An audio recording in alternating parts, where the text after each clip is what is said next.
Hello students, in last video we have started with unit number 1 of paper measure and integration theory.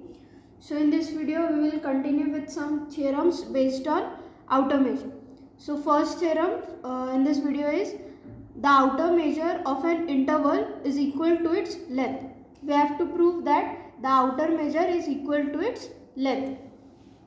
So it is for any interval. So we have many different types of interval. So while proving this theorem, we will consider three cases. That is, first interval will be finite and closed interval. Second will be simply a finite interval, and third will be infinite interval. So let's start with the proof. Let I be any interval .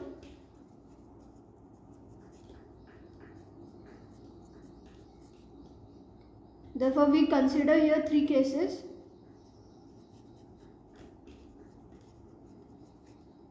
So, case 1 is let I is equals to interval AB. This interval is closed and also finite, which is finite and closed.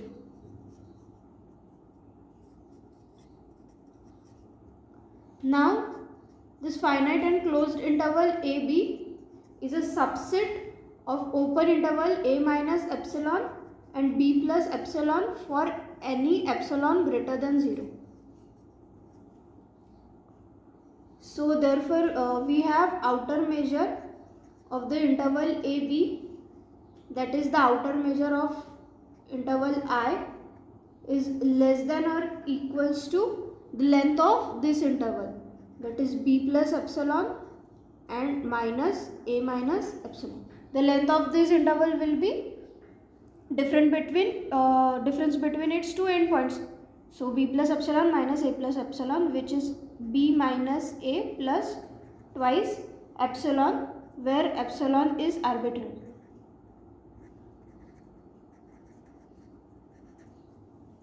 Now letting epsilon tends to 0, we get outer measure of this interval I, that is outer measure of interval AB to be less than equals to B minus A. So let this be number 1. Now we will prove the opposite inequality, that is outer measure of this interval AB is greater than equals to B minus A.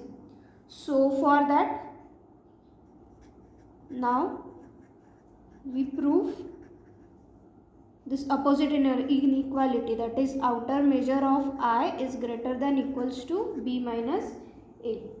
Now since I is closed and also it is bounded in R, so by Hence-Borel theorem, if any interval or any set is closed and bounded, then it is compact. So by Hence-Borel theorem, I is compact.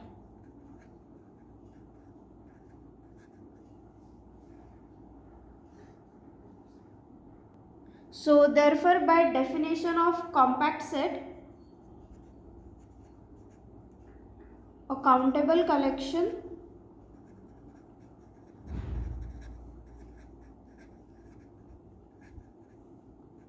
In dash of open interval which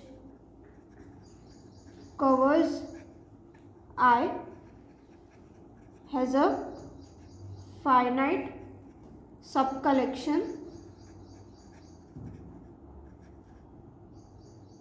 In which covers I. This is a definition of compact set, that is a countable collection In dash of open interval which cover I has a finite subcollection In which covers I. Now let I belongs to the interval I, then there is a member of In of I which contain this A, and that member is denoted by I1, which is an interval A1 B1. Thus this A belongs to this interval, that is A1 is less than A, which is less than B1. Now if B belongs to this I1, then this theorem is proved trivially. Then theorem is trivially proved. Now how? If B belongs to I1, this implies that this length of I1, that is length of the interval A1 B1, will be greater than B minus A, since this both B and A are in I1. So this implies that summation length of the interval In is greater than B minus A, that is outer measure of I. Since this In covers I, then by definition of outer measure of I is greater than equals to B minus A. Let this be number 2. So therefore from 1 and 2 we have outer measure of this interval I is equals to B minus A. Hence therefore if B belongs to I1, then theorem is trivially proved. So we assume that, hence we assume that this B does not belongs to I1, which is A1 B1. I1 is a interval A1 B1. Also, as B1 does not belongs to I1 and as I1 is an open interval,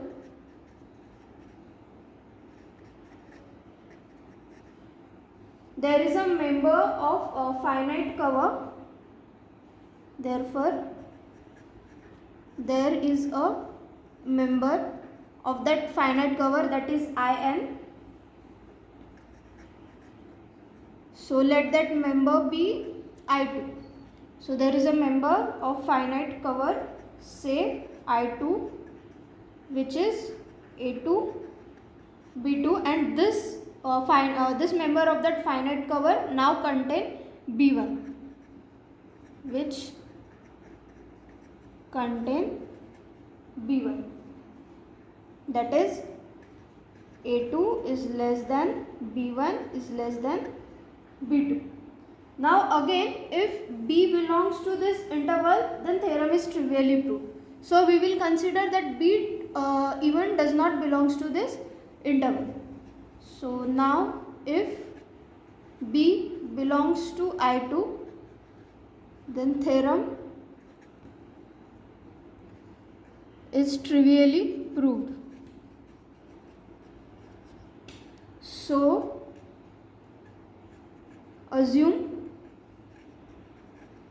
we assume that B does not belongs to this I2. Now we will continue this process. So continuing with this process, we get continue with this process, we get as many members of In that covers I. We obtain the members of In such that I1, I2 to II and so on, such that AI is less than BI minus 1 is less than BI. So let it be number 3. But as we have the finite collection of In, this continuation process will stop at some I is equals to k. So as we have a finite collection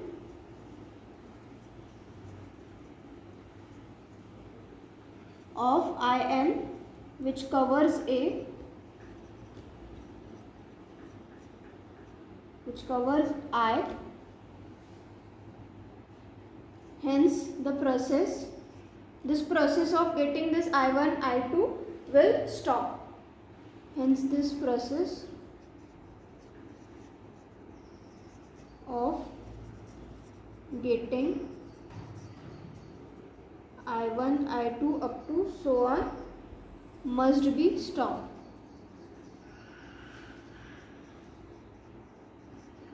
After a finite number of steps.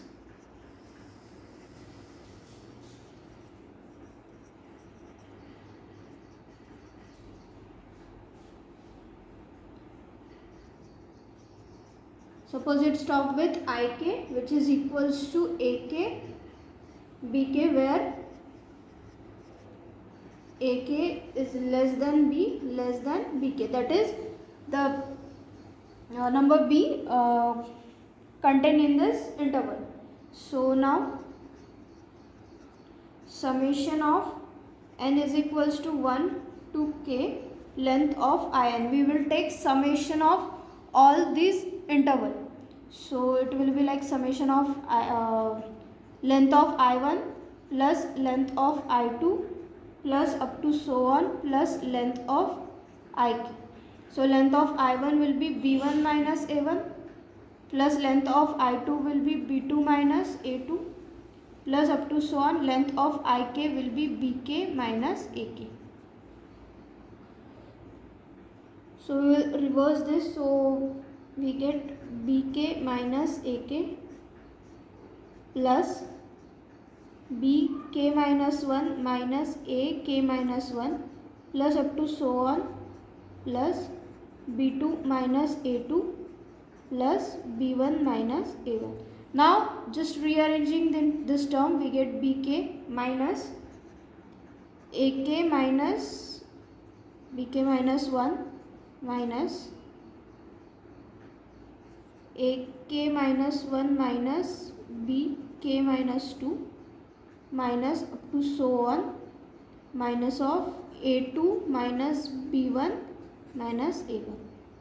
So now in each of this Ak is smaller than Bk minus 1. So therefore all this term will get we will get negatives. So Bk, this all term will be negative.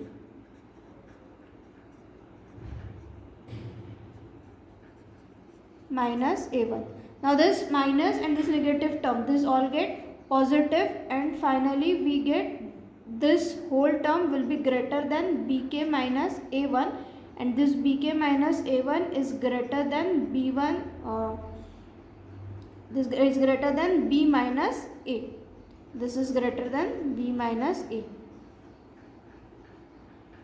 So finally we get summation of n from 1 to k, length of In is greater than equals to B minus A, or we can say infimum of summation n from 1 to infinity, length of In is greater than or equals to B minus A. Now this In is a collection of sets which covers A. So taking infimum, by definition we get outer measure of I is greater than equals to B minus A. Let this be number 4. So therefore from 1 and 4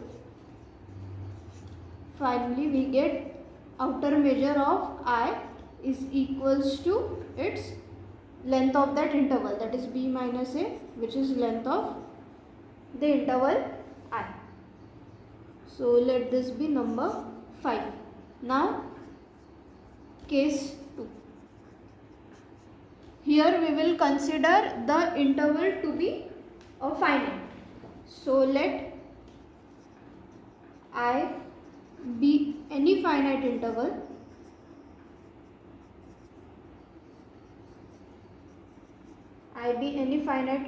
then for a given epsilon greater than 0 we can find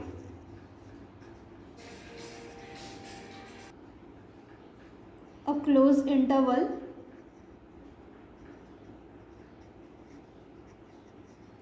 J which is subset of I such that length of I minus epsilon is less than length of J. For any finite interval we will find here interval j. This interval j is closed and finite interval, and it is a subset of this interval I.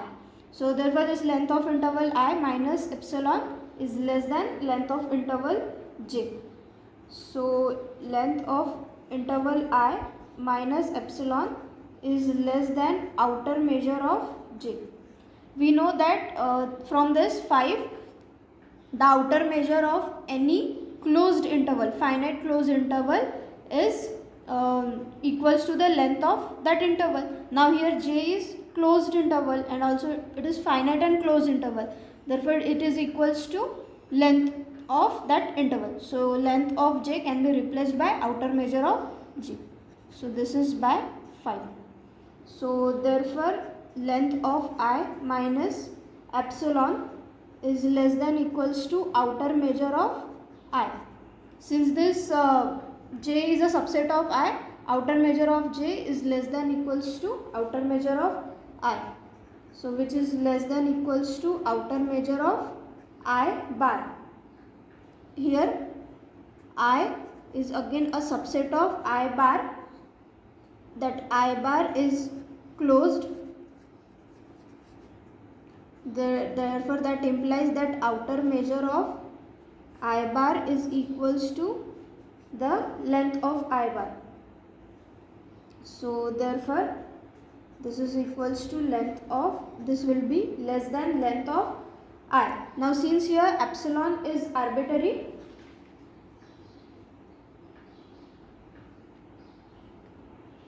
we will take epsilon tends to 0.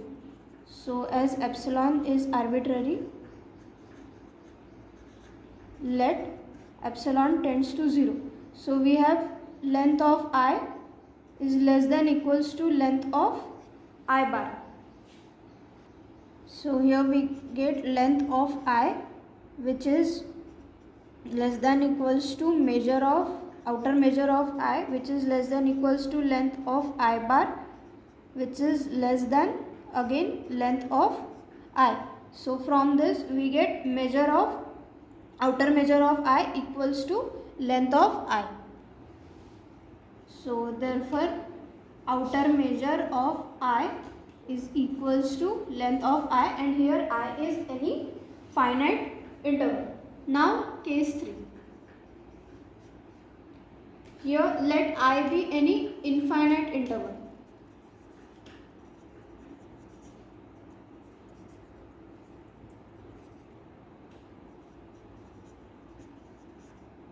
Then obviously this length of I is equals to infinity. So delta greater than 0 be any real number,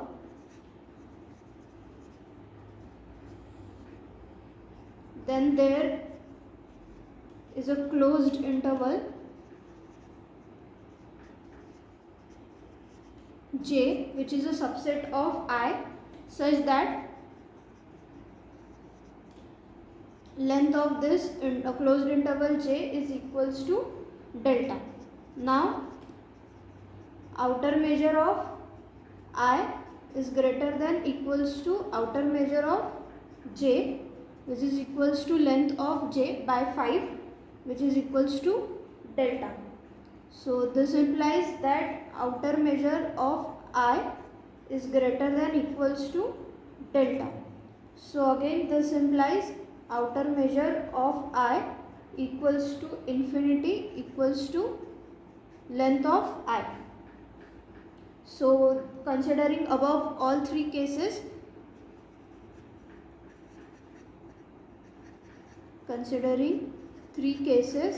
finally we get that outer measure of any interval is equals to length of that interval for any interval I.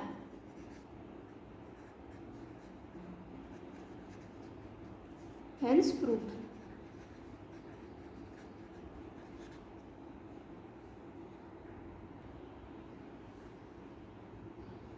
So next theorem is, for any sequence of set EI, we have to prove that outer measure of union of I from 1 to infinity EI is less than equals to summation I from 1 to infinity outer measure of EI. that is outer measure is countably additive. We have to prove that outer measure is countably additive. So for each I and any epsilon greater than 0, there exists a sequence of interval. The sequence of interval may be ij, where j ranges from 1 to n, such that ei is a subset of union j from 1 to infinity ij for I from 1 to up to so on. So from this the outer measure of ei is greater than or equals to summation j from 1 to infinity length of this interval ij minus epsilon upon 2 to the power I. Let this be number 2. Now also we have union of I from 1 to infinity ei is a subset of union I from 1 to infinity union j from 1 to infinity ij. So therefore the set union ij from 1 to infinity ij form a countable class which cover union of I from 1 to infinity ei. So therefore outer measure of union I from 1 to infinity ei is equals to infimum of summation ij from 1 to infinity length of this sequence of interval ij, which is less than equals to summation I from 1 to infinity summation j from 1 to infinity and length of this interval ij, which is again less than or equals to summation I from 1 to infinity outer measure of ei plus epsilon upon 2 to the power I, and this is from second.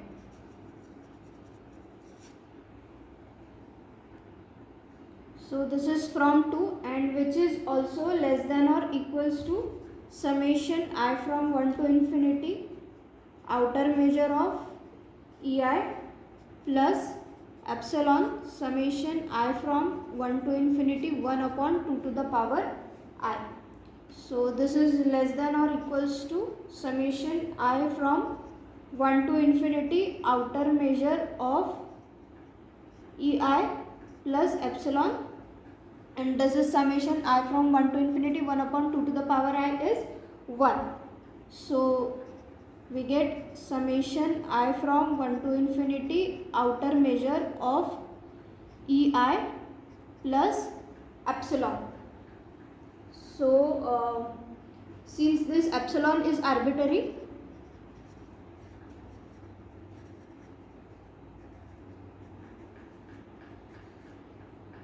let epsilon tends to 0, therefore outer measure of union I from 1 to infinity ei is less than equals to summation I from 1 to infinity outer measure of ei, and hence the condition is proved. Hence proved.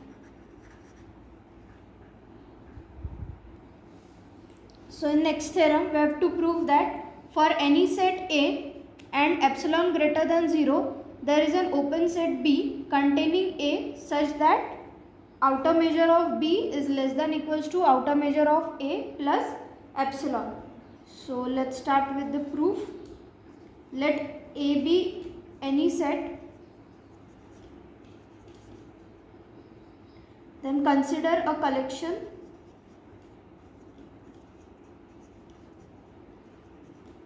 In of intervals such that it covers A.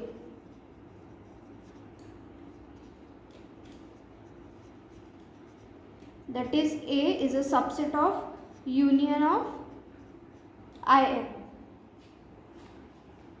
So therefore outer measure of A is less than equals to summation n from 1 to infinity length of In minus epsilon upon 2. Let it be number 1. Now if In are interval of type An, Bn, that is semi-closed, and let In dash with the interval like open interval An minus epsilon upon 2 to the power n plus 1 Bn such that A is a subset of union of In dash. Now let B is equals to union of In dash. Therefore A is a subset of B, and here A is a subset of B and B is open set.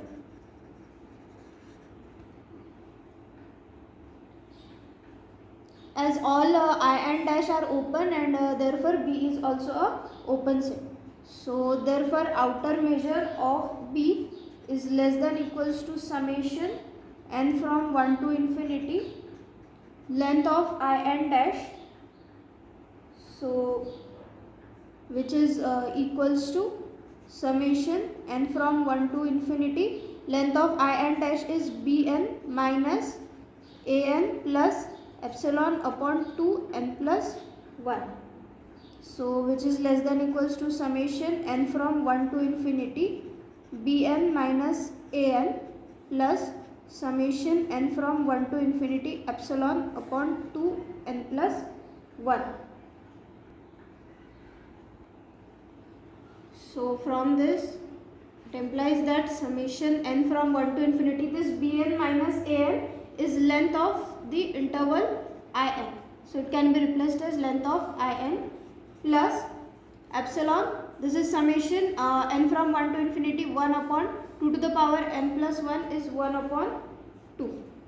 So we get outer measure of B less than equals to outer measure of A. Since In covers A, the summation n from 1 to infinity length of In is equals to outer measure of A plus epsilon by 2, and this also epsilon by 2. So outer measure of A, this epsilon by 2 plus epsilon by 2 is epsilon, and this is outer measure of B.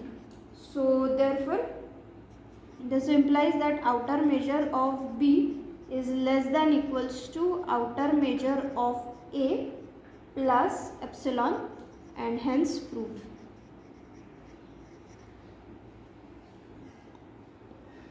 In next video we will start with article 2nd of this unit, which is algebra of sets and measurable sets. Thank you.